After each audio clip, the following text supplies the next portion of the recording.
There we go. So yeah, I'm Alex Band. I work at NLNet Labs, and over the last 2 years, we've been working on an RPKI certificate authority with the name Krill. Based on what we've built, we got into a conversation with NIC.br because they would really like to offer RPKI services to all of their members. And this has been the case since last December. So December 2019, this was launched as a service, basically allowing you to make a quick determination of who is authorized to make a route announcement from your AS number.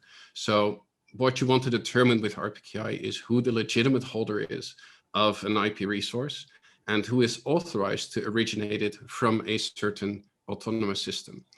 Yeah, and up to now, basically in Brazil, there wasn't a system available for that. It was available for the last 10 years in most other parts of the world. But for Brazil, a special setup was needed where everybody could basically run so-called delegated RPKI. And delegated RPKI basically lets you run your own RPKI certificate authority as a child of a regional internet registry, a national internet registry, or as one of the ISPs or local internet registries. And the software that we made, Krill, does exactly that. So what you would need to do is just install and run it, generate a resource certificate, and then have it signed, so to speak, by your parent.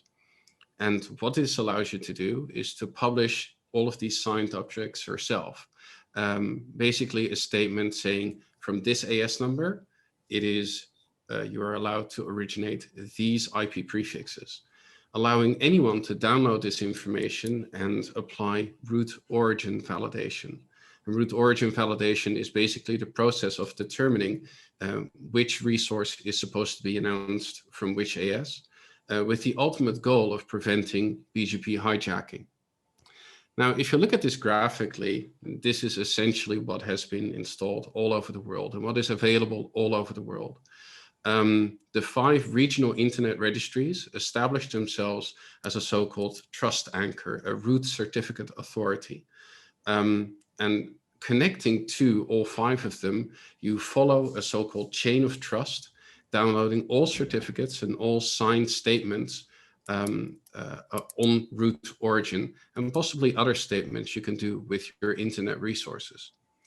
In most organizations and in most cases around the world, it is a direct relationship that members have with their regional internet registry. But of course, this is not the case in Brazil, where you have NIC.br as a national internet registry sitting in between. So them providing this service to you allows you to publish ROAs, either in your own infrastructure or let NIC.br do it on your behalf. And this was an important part of the infrastructure that we wanted to build. And in turn, all of these ROAs and all of these certificates are published in different databases stored around the world.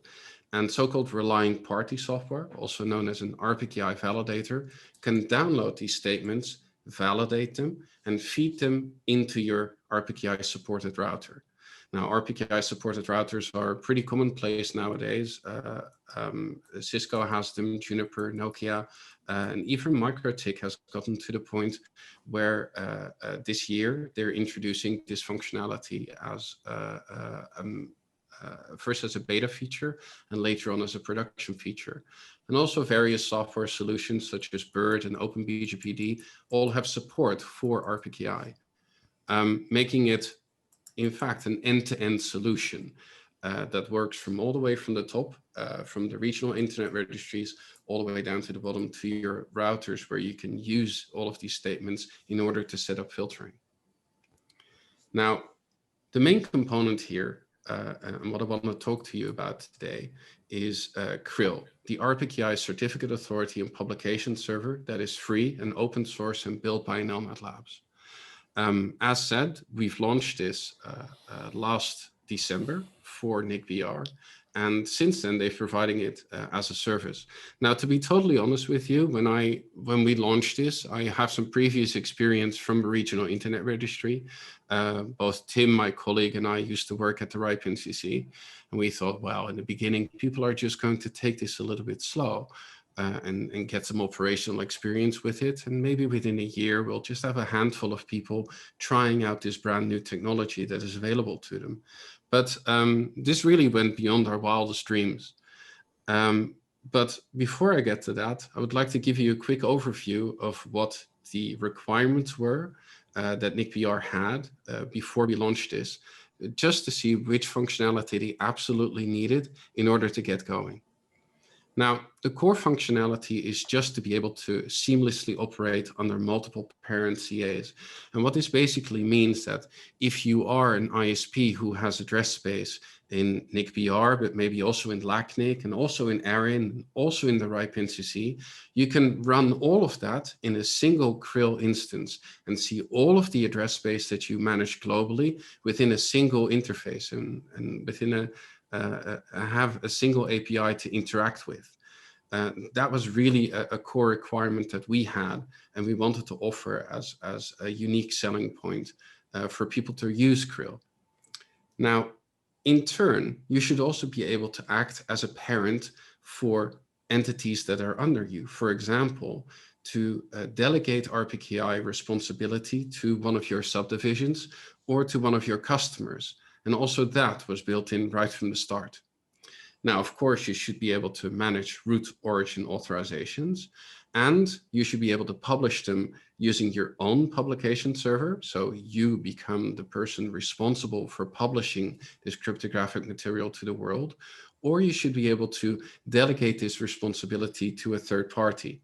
And especially this last bit has been a really key feature for the Brazilian members, because they can install Krill, but they only have to make sure that they sign their ROAs, but the publication of them is handled by NIC.br, giving it a really low threshold into the ecosystem, because they don't have to worry about keeping an HTTP server or an rsync server up and running 24/7 in order to make ROAs available to the whole world. They don't have to worry about things like DDoS attacks or uptime or anything like that, because the parent will take care of publication. Now, in order to make the application a little bit more usable, we thought, we're going to need some essentials in order to make to give it a low threshold into actually getting up and running with Krill. So in order to do that, you can install Krill from the source, which is actually quite easy because it's programmed in Rust, and the build platform for the Rust programming language is actually quite mature and easy to use. We've got Debian and Ubuntu packages available, and if you would like to run it in a Docker container, then that is available too. Then we wanted to have a command line interface, a real web-based user interface, and a REST-like HTTPS API that you can automate things around and really have an easy way of integrating it into your local infrastructure. Then, of course, you would want to have monitoring, whether the application itself is running properly, whether your ROAs are being published, but even give you an indication of what possible effects your ROAs are having on BGP announcements that are out there in the world. And lastly, of course, we wanted to have an audit log, so you could see at any point in time what was happening with your RPKI certificate authority, why, and who made the change. So that has already been built, and that has been made available either right at the launch in December 2019 or over the course of 2020, over the last few months. And then we thought, well, let's take it a step further, because people just having to set this up and run this may be a little bit too much to ask. And this was before going in with any kind of expectations. We thought, people will need something easy to get started with. So we made it available as an AWS marketplace and a DigitalOcean marketplace one-click app, where basically if you have an account with either cloud provider, you can just, with one click, spin up an instance of Krill, and it'll walk you through a wizard that sets up a TLS certificate for you, asks you on which domain you want to publish your ROAs, or on which domain you want to host your RPKI CA. It'll set up a TLS certificate for it, arrange backups, have logging, monitoring, all out of the box. We figured this would be an easy way to get going and really offer you a solution where you only pay for the cost of the VM and the software itself is completely free. It's also a really good way of sort of trying out the software just to get a feel for how you would want to run it later on, and then later migrate to a solution that you host in-house. So that is available as well for a couple of months, and we've seen quite significant uptake there as well. Now, one of the things that I promised when I talked to you last year is that we would have a user interface, and not just a user interface where you can click around and create ROAS, but actually one that would give you a suggestion and really help you along the path. And this being a worldwide installed application, we thought, you know what? We're going to introduce multi-language support from the start. So currently Krill has 6 languages available, and Brazilian Portuguese is one of them, where again, the operations team at NIC.br is helping us out and providing us with translations. So with every new release, we make sure that the latest strings are updated and are available to you. Now, within the user interface, you can, of course, set up your parent certificate authority.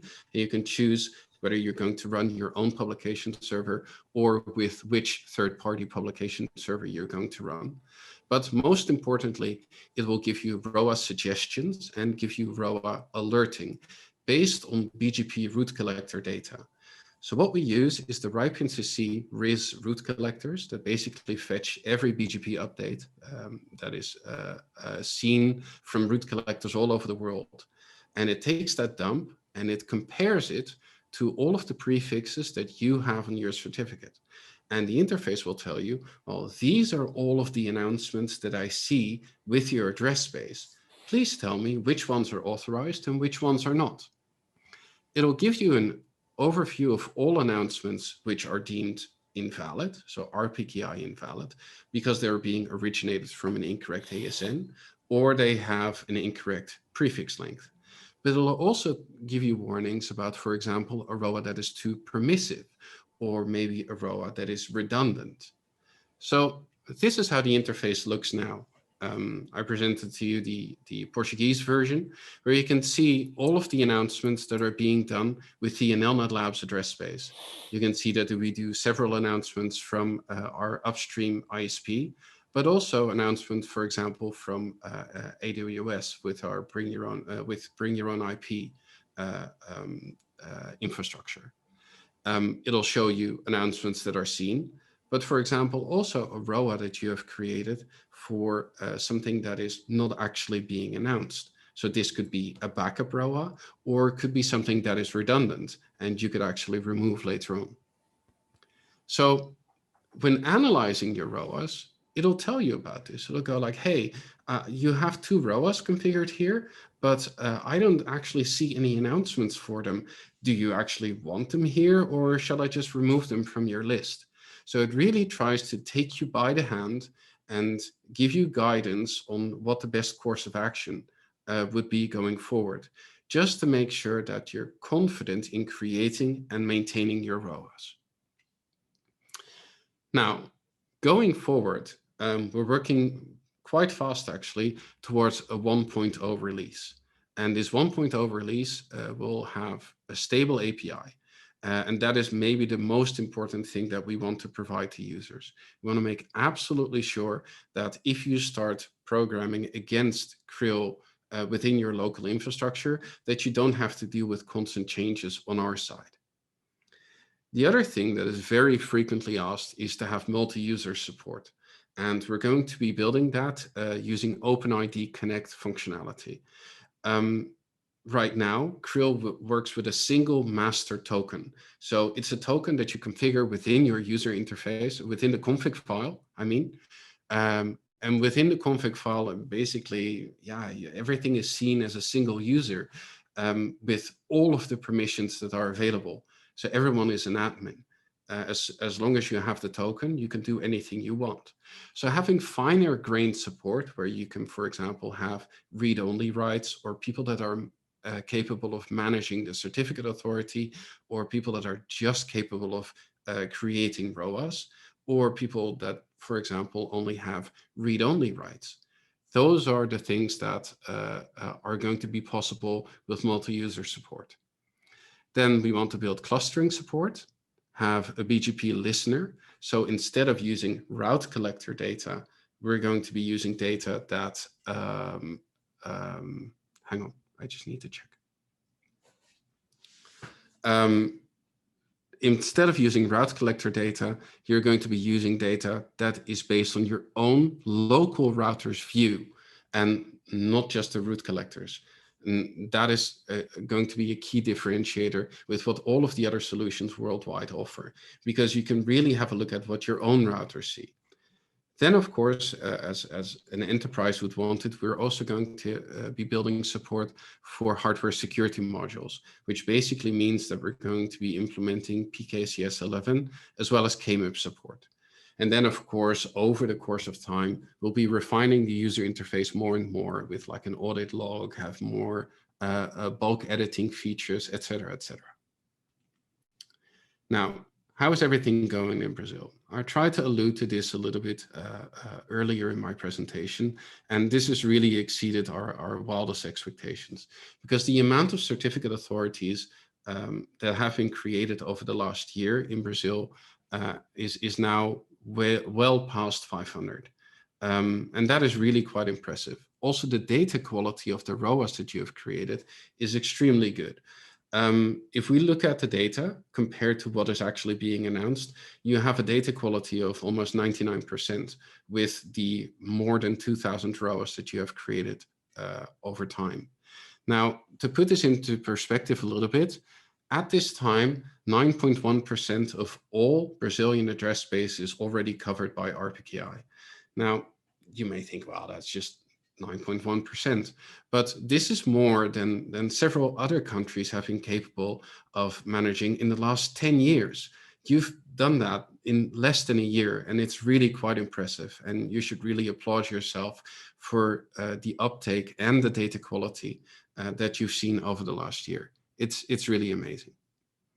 And the important thing, and it's maybe the most important thing I want to say about this talk, is the fact that you do this, the fact that you're creating all of these ROAS, have a tangible effect on routing itself, on preventing BGP hijacks, because there's significant momentum in people actually doing root origin validation, in using RPKI data to filter on their routers and make sure that any potential hijack, so a prefix that is being originated from an incorrect AS, is actually being filtered out. So companies like Telia, Koji, GTT, NTT, Cloudflare, et cetera, they all filter using this data. So if somebody announces your prefix from an unauthorized AS, they will not propagate these prefixes.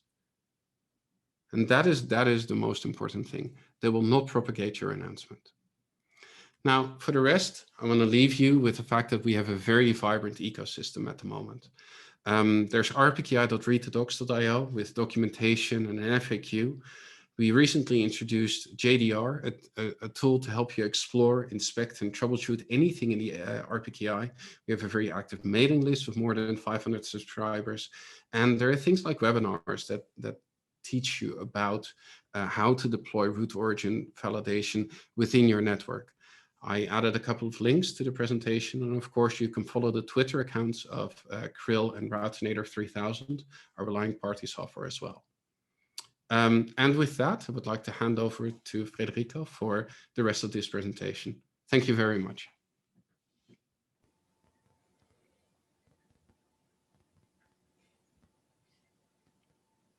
Very good.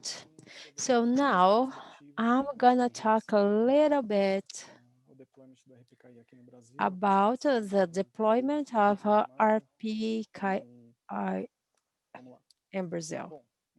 All right. So why have you worked with MT Labs? Why did we believe this was the best model for us? First of all,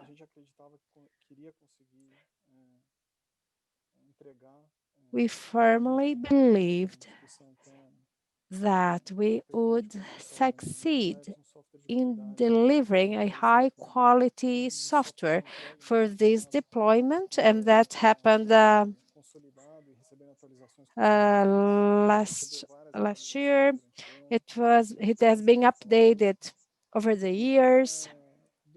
So the Lagosta is our graphic interface. So what I like to say is that for our 500 clients, please try to keep Krill updated. One advantage of this software is that with regard to upgrades, even if you have the version from December of 2019, if you want to upgrade to the current version 0.81, you can do directly from the 0.41 to 0.81 directly. So always try to keep Krill running, even if you use it few times. Even if it's just for signature purposes on a daily basis, it should be run all the time. And also, you can also use our publication services. So with regard to Krill, we had the three major upgrades, 0.4.2 in December of 2019, 0.6.3 in June, and now 0.8.1 in November. And the improvements compared to the improvement in June is that now we take less space in the disk. And that was something that our clients mentioned. So the use of disk space. And as for the 0.8.1, scalability is much better. That may not be an issue for all of you, but it's being already solved with regard to managing publications. As for a successful deployment, it's very important to mention or to remind you that everything that Alex mentioned happened thanks to training. So not only the software and its implementation, but we have also invested a great deal in training sessions. And we'd like to thank Septro teams because Rpki was incorporated in our BCOP program, and we had 6 groups, so totaling 278 participants. We have another group starting next week, and we will keep training more people.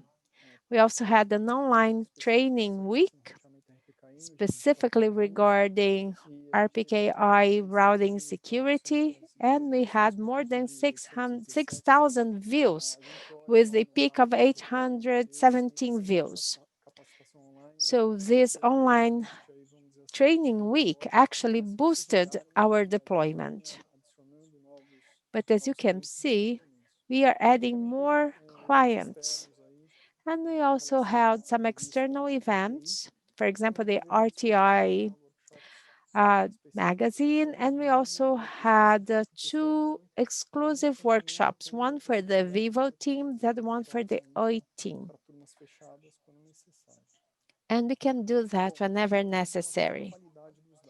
With regard to data quality, and Alex mentioned that we do have a good quality data, but that is related to monitoring. So we started doing that in February.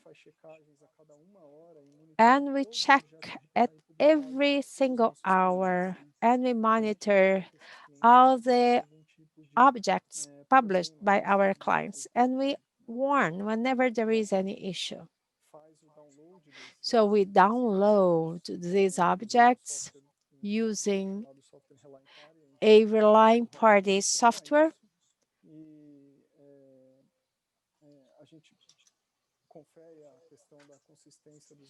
We check for the manifest files, ROAs, certificates, CRLs, regarding, for example, expiration, so not before, not after a specific date. this update, next update, and also invalid host names. If after 1 week the client does not adjust, if the client does not correct, we then remove the delegation of that client. And that's why we have consistent data.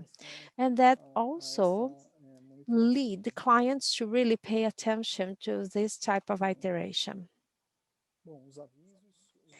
So we have notices, we send notes via email and other means. As for deployment, this is just a graph.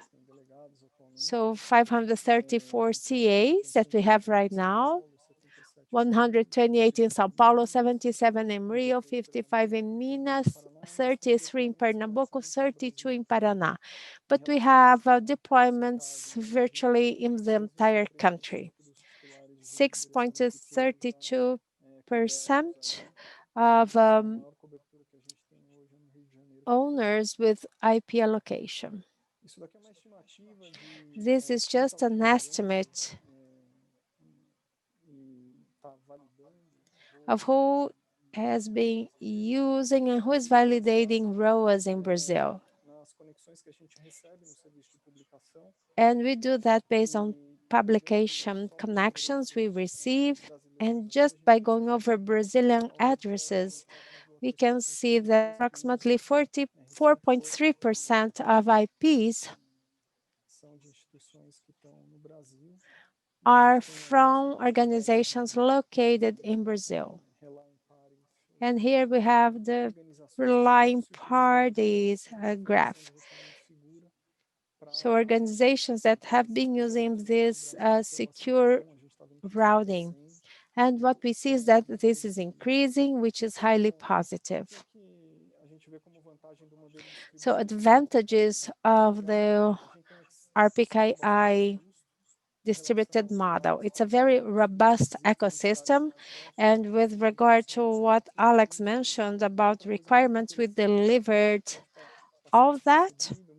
And something that may go unnoticed is that we have a presence in many countries. And to use this hosted model may sound simple at first, but then you have to go to an organization that it's in multiple locations, and but when you have a legacy model and you have a Krill and Krill's interface, you can manage everything locally. And responsibility for maintaining the encryption of your installation is yours and yours alone. This is a risk when you have a hosted model that is transferred to the organization that will provide a encrypted signature of who can originate your prefixes, and that can be an issue, and that's also what led us to use the legacy model. We are training free of charge, and that's what we plan to do. We have a support team, and we are providing the software, a good quality software, and it's being updated. So once again, we'd like you to start using RPKI. So if you are one of the other 8,000 autonomous services that are still not using it, please do so. So this is just to share 1 year of Krill in Brazil. There's still a lot to be done, but I believe we are in the right path. So now let's open for questions. So I'd like to kindly ask Rubens to be the moderator for this session. Yes, we have a question from Salgado.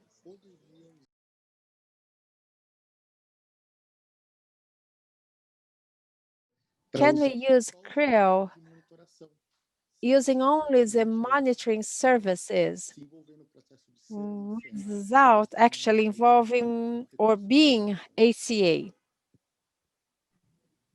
Would you like me to answer that question? Yes, please, Alex. Yeah, okay.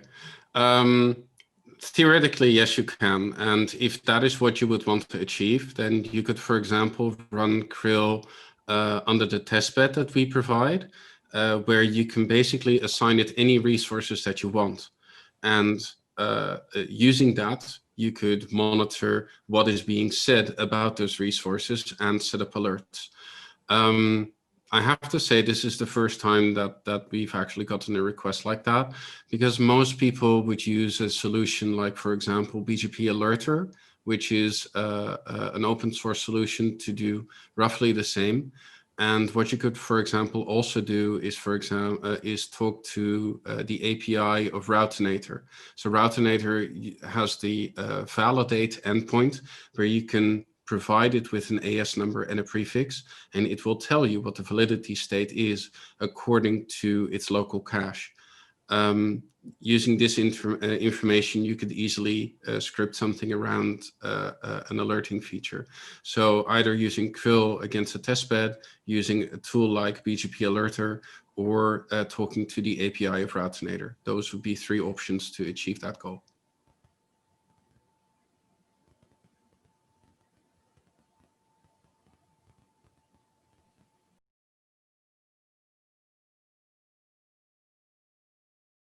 Well, so far we don't have any questions, so let's just give them a couple of minutes to see if more questions are sent to us. Otherwise, we will close. So please allow me to publicly thank Alex for his cooperation and our work with NLNet Labs. We have this old relationship, and we have already used their software and also a validation software before. But now this current experience with the deployment of Rpkii have just strengthened our cooperation ties. So I'd like to publicly acknowledge and thank you and the labs and with this partnership with our engineering team. Thank you very much, Alex. You're very welcome. And we would also like to thank you for all of the technical cooperation and all of the outreach that you've been doing, and also the financial contribution in order to make it possible for us to do this free open source work. It's really gratifying to work together with such a great partner. So also many thanks to you.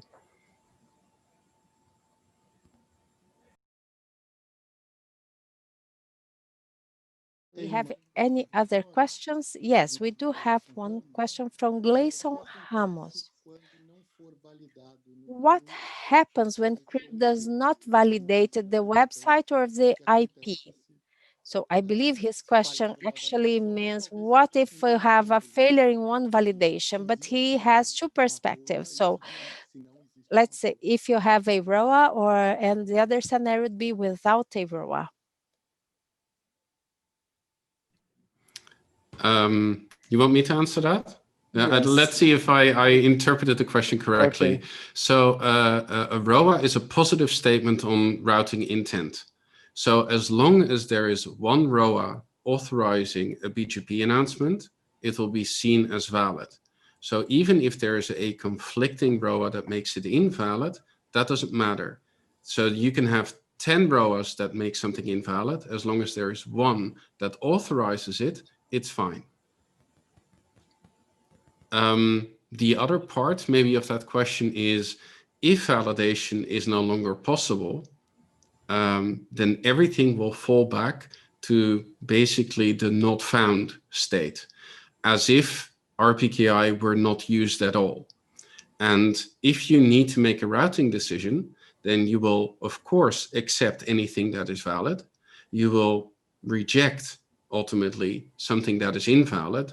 And you should also accept things that are unknown, of which there is no statement. We will probably never get to a point where we have 100% deployment and that every announcement everywhere in the world is covered by RPKI. We will never get to the point where you could also reject something that is not found or has the unknown state. So in short, RPKI fails open, it fails safely. As long as there is a positive announcement, it is a positive statement about the BGP announcement that you can make a routing decision on.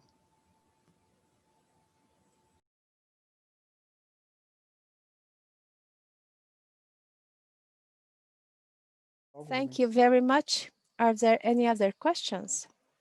Nope. All right. So with that, we are going to close. This was the last presentation from our GTER 49. First day of our 10th infrastructure in Brazil. So on behalf of the program committee, I'd like to thank our speakers, our audience who's been with us since 9 a.m. in Brazil, and our heartfelt thanks will resume tomorrow, starting at 9 a.m. in Brazil. Thank you so much. Have a great day, everyone.